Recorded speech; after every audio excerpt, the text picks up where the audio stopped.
fuerte. Oh, continúa. Slow. Oh, todo se está moviendo. Pueden verla.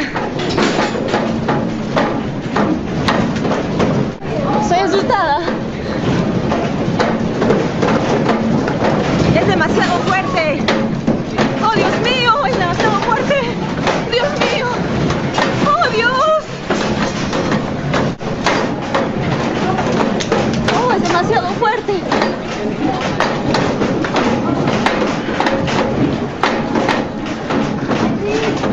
Todas las mesas se han movido. Todos están debajo de las mesas.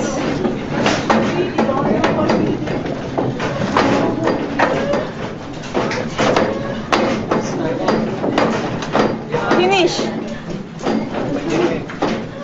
Okay. Tranquilas, tranquilas. Ya pasó, tranquilo. Sigue moviéndose las mesas, el televisor. The television is continue moving.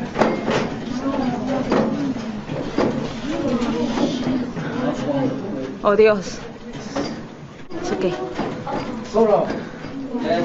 It's okay. Finish. Yes. It's okay.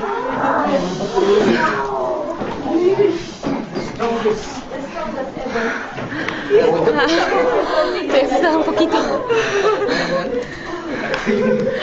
How do you feel? I feel. Are you okay?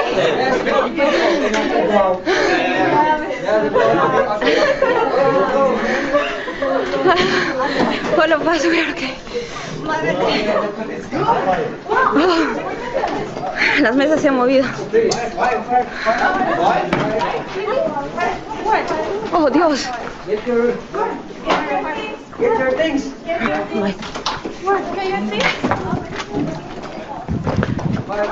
Oh, Dios. Chica, vamos para afuera. ¡Ey! Vamos. Vilma, deja tus cosas, vamos. Are you okay? To go out, please. Oh, I don't know what happened here. Oh, es el edificio. Oh, no, las columnas. Es el... Oh, Dios. Oh, Padre Dios, Señor. Padre, bendito Señor. Te vais acá. Oh, my God. Toda la gente está afuera. Oh, my God.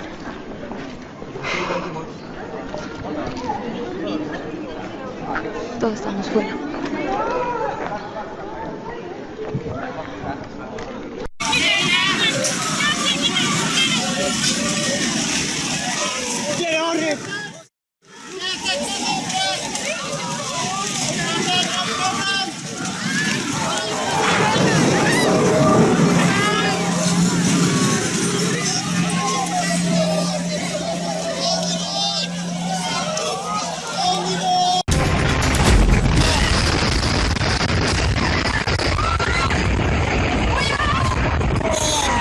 Far from the epicenter,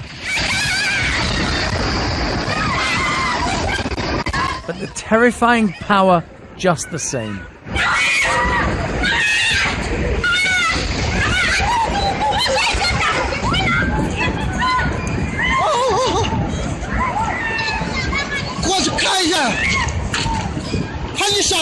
This is Tibet, on the other side of the Himalayan earthquake zone. The Chinese army moved quickly to medevac and treat the injured.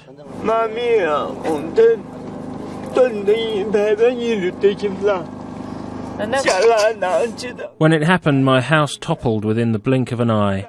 We lost everything in a minute. Then the soldiers came to save us.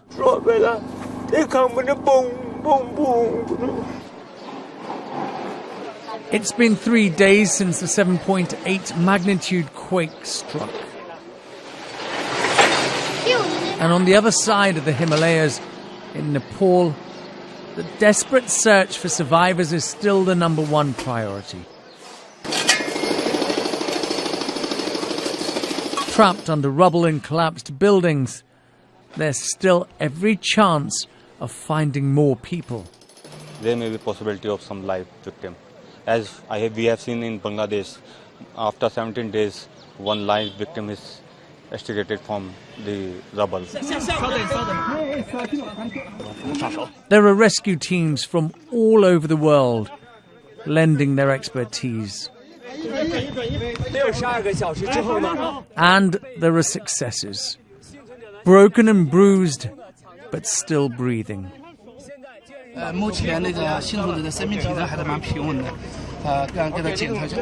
For now, the survivor's vital signs are quite stable. We just checked him over and gave him first aid. His leg was trapped for a long time, so we gave him intravenous fluids and oxygen. But the clock is ticking, and as the hours turn into days, these miracles will become rarer. Even now there are people who have been found but still can't be reached. They've been working throughout the night, and there's still a live body in a very dangerous position. It's a collapsed structure. You've got, collapsing buildings both sides, but they've gone in about approximately 15 to 20 feet down. They're in contact with the person who's buried there. His upper part of the body is moving, so they've got great hopes he's well, and they're confident that they'll be able to take him out. But when there are no survivors, the rescue turns to recovery. Nepal's leaders say the number of dead will double to more than 10,000.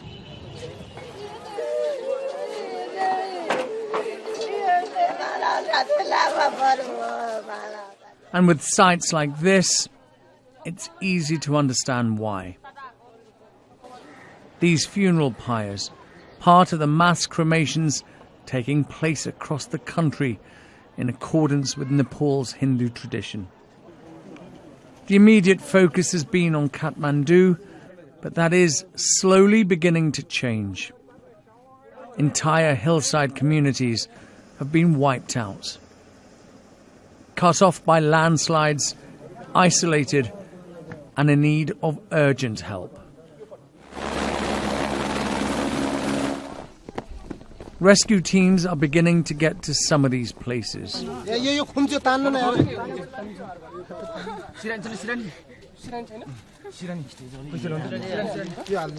Like here in Gorkha, the epicenter of the quake.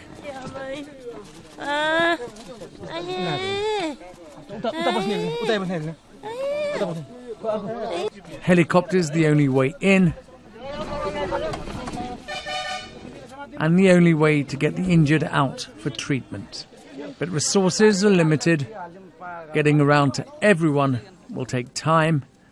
For some, it will be too late. So far we have rescued about 250 people and dropped 4 tons of relief material. And today the figure is likely to be more because the weather is slightly better than yesterday. It's not just villagers who are being helped by these helicopter sorties. Trekkers caught in landslides are being plucked to safety. I was hanging there someplace just to have the rocks going over me, and then he said, "You have to come." And he brought me to a place that was just a little bit outside of all the rocks were coming down. According to the Nepalese government, more than 8,000 people have been injured. Most have suffered crush and trauma injuries. It hasn't really not become so messy, but if the number of patients rises, then it could be a problem that we would be suffering from lack of bed just immediate post-operatively. Hospitals and medical centres overwhelmed at the beginning of the emergency have now been bolstered by the arrival of international teams, bringing with them much-needed skills and supplies. Even after 4 days, there are people who are still coming to the hospital now. There is a lot of cracked bones, fractures and open wounds after 4 days without any medical treatment. The international community's response has been swift. Aid has been gathered and sent from all over the world. Food, shelter, water and medicines are all now making their way into Nepal. A series of aftershocks kept Kathmandu's main airport closed, but it is now fully operational. Our major challenges are actually reaching to Kathmandu due to the fact that there are aftershocks and the airport was not opened unless, again, yesterday. And therefore there is some flight congestions over there. Arrival of humanitarian staff on the ground as well is another challenge where passenger flights are not operating. So there is some logistical challenges. Britain has pledged an aid package worth £5 million, and delivering some of this, a team of British engineers. Gurkha soldiers returning home to help their fellow countrymen rebuild their lives. And the aid can't come soon enough. The displaced, homeless and hungry are many. We have been supporting them this morning with drinking water. There are 16 camps here in Kathmandu Valley, and we try to support it with drinking water, but also toilets, hygiene kits and these kind of stuff. And we will also think about food. The spring season is one of the busiest for Nepal's tourist industry. Hundreds of thousands of travellers descend on this small nation to trek her hills and climb her mountains. And many are now only just making it back to the capital, airlifted to safety with horrific tales of what they've witnessed. 2 days ago, afternoon, violent earthquake. Cliffs come down, 4 or 5 porters deceased, buried in the rock fall. We've been there until just an hour ago. The trails are destroyed. A lot of the trails are destroyed. People are stuck. They can't get out. It's very bad. The ground is shaking. What about if the ground opens up? And here's why. This is what they faced on the Himalayas. These Everest mountaineers sense something is wrong. Oh!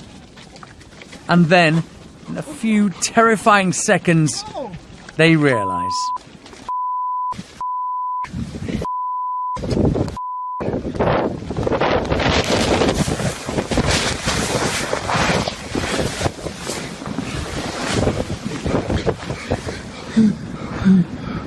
Come under my jacket. Come under my jacket. Are you okay? Yeah. You alright? Yeah. A giant wall of snow, ice and rock crashes into their Himalayan base camp.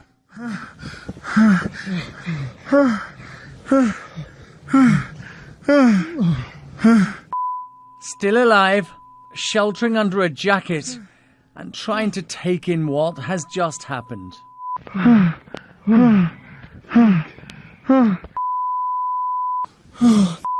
The avalanche spreads panic and confusion. Disorientated climbers scramble, desperate to search for their teammates. No,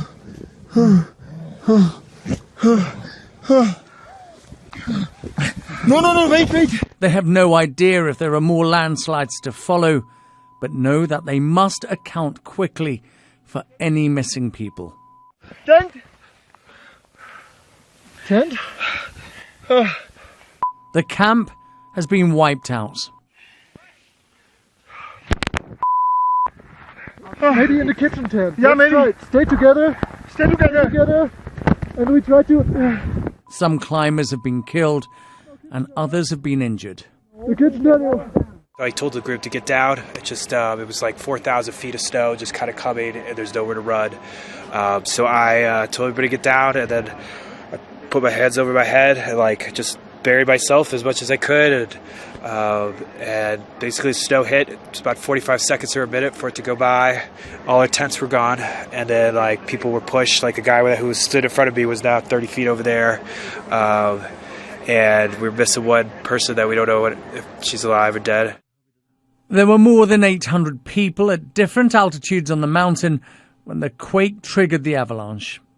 Some 150 had been stranded for 2 days before helicopter flights could resume and return them to safety. We saw huge pieces of rock and ice coming down from phases of Makalu right over there over Camp 2.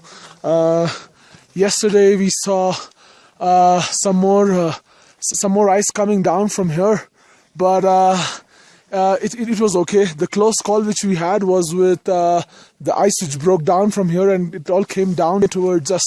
But we seem to be in a sweet spot, and luckily nobody was injured. All is shaking. My friend Günther was down and I was up of this ice fall, and I thought about that is my last minute of this life. Many of Nepal's ancient temples may have been destroyed, but that won't stop prayers being offered. Her desperate people can only hope someone is listening.